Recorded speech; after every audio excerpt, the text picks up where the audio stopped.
Hi everybody, Eric here today with today's Women's History Moment video for today, 3/13, Thursday. A little overcast here in Charlotte, but took my walk and everything was good. Temperature medium, little bit of wind, but that's okay. I'll take it as a win because I got a short walk in. Just starting again now that the warmth is back. Taking it easy getting into there so I don't break anything, so I won't be in one of those commercials. The slow motion stop falls. So yeah, just trying to take care of the body. So that's the journey. So let's dive in today. I'm spotlighting again a Woman of the Year, and her name is Scott Bassett, and she is a Paralympian. So let's dive in, and I'll bring up two pictures for you while I read some information, and I will show a video in her words, okay? All right, so that's Scott Bassett. This picture right here is going to be the article that I'm reading for you, and then a video there. All right, so let's go ahead and go through here. Sorry, got a text. So for Paralympian Scott Bassett, it's not the roaring crowds or what place she finished that remains a lasting memory from the 2016 Rio Games.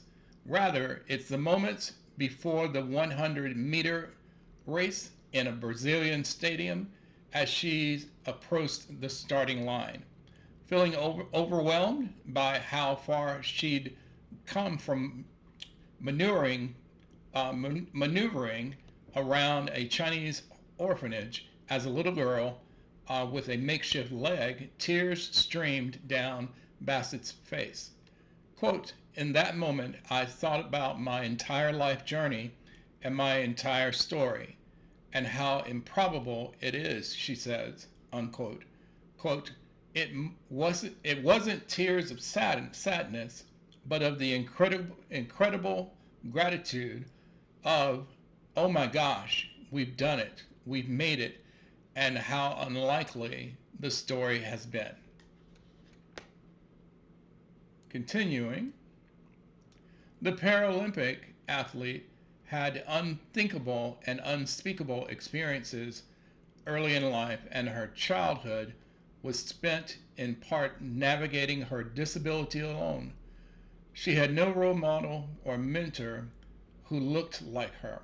Now, at 36 years old, she has worked with the world's leading brands, published a memoir, broken records, and became a spokesperson for representation of visible disabilities by posing in magazine spreads.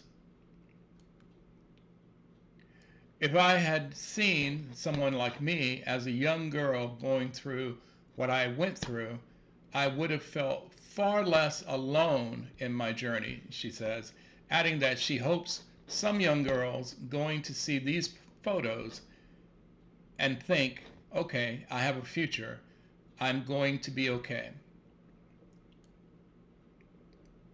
Bassett sees herself as pushing the boundaries all the time of how people look at other people with disabilities. I'm hoping to continue to change those perceptions and the stories that are told.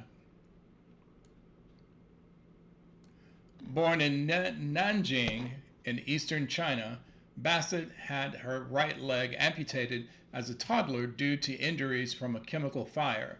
She was abandoned on the street before that being taken into a government-run orphanage, where she says she experienced immense trauma. At 7, she was adopted by a white American couple, Joe and Susan Bassett, and grew up with 2 adopted Chinese siblings in Harbor Springs, Michigan. Being a minority due to both her ethnicity and disability in her small town made her feel excluded as a child, but she now realizes that this experience laid the foundation for the resilience, the courage, and the perseverance that I have today, unquote. One part, one particular memory from her teen years stands out as a really pivotal moment that shaped her. A 14-year-old Bassett was at her first track meet with a new, never tested running prosthetic to compete against other athletes of all ages with disabilities, but the little bit of shame about her disability was plaguing her. The feeling nearly kept her from racing. She was having the breakdown of all breakdowns over the realization that she would have to show the world who I was, unquote, with no cosmetic covering or pants concealing her prosthetic for once. It was the man who made the device, renowned prosthetist Stan Patterson, who issued the ultimatum: "We are not leaving this meet until you run this race." And with that, she was off to the races. As soon as I was running, I forgot all about all those things, she said, and it's just about getting to the finish line.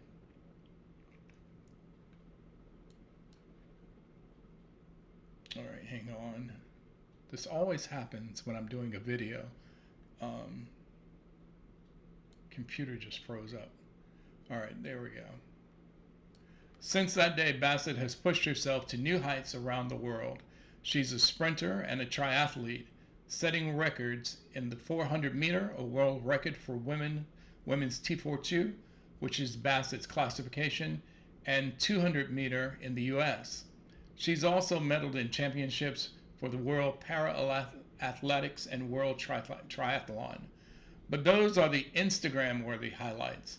Behind the scenes, Bassett's journey to competing on the world stage requires years of hard work and sacrifice.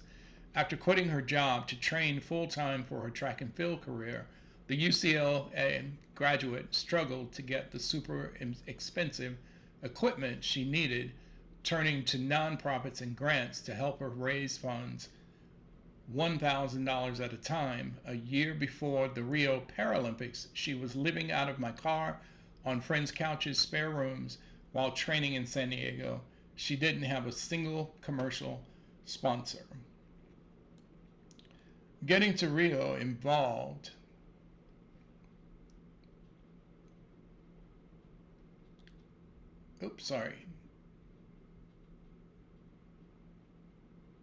I lost my place.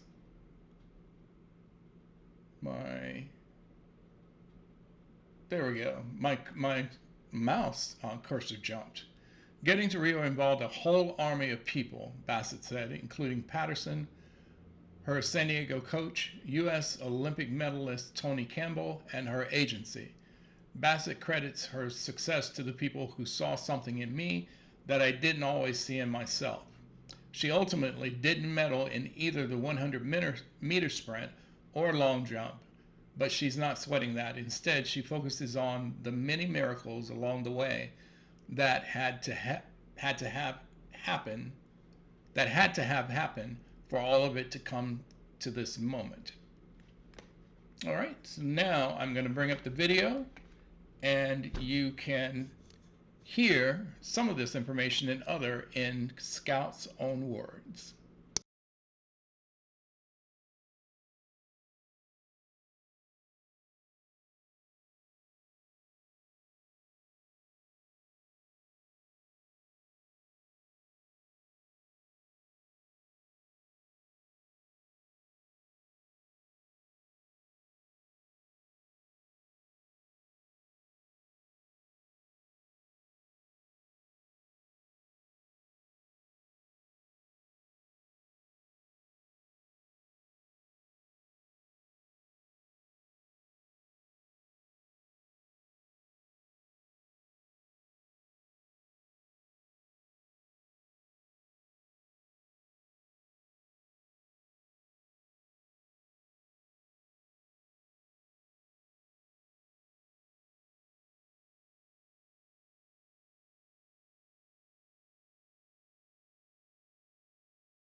Sorry, didn't have my microphone on. That's what happens when you get distracted. So there you have it in Scott Bassett's own words. And this concludes the kind of jumbling spotlight on Scott Bassett. I will put links in the description so you can see more information about Scott Bassett. And that concludes today's Women's History moment. And we'll see you on the next video spotlighting yet another woman who has given us history. And after all, women's history is American history. Have a good day.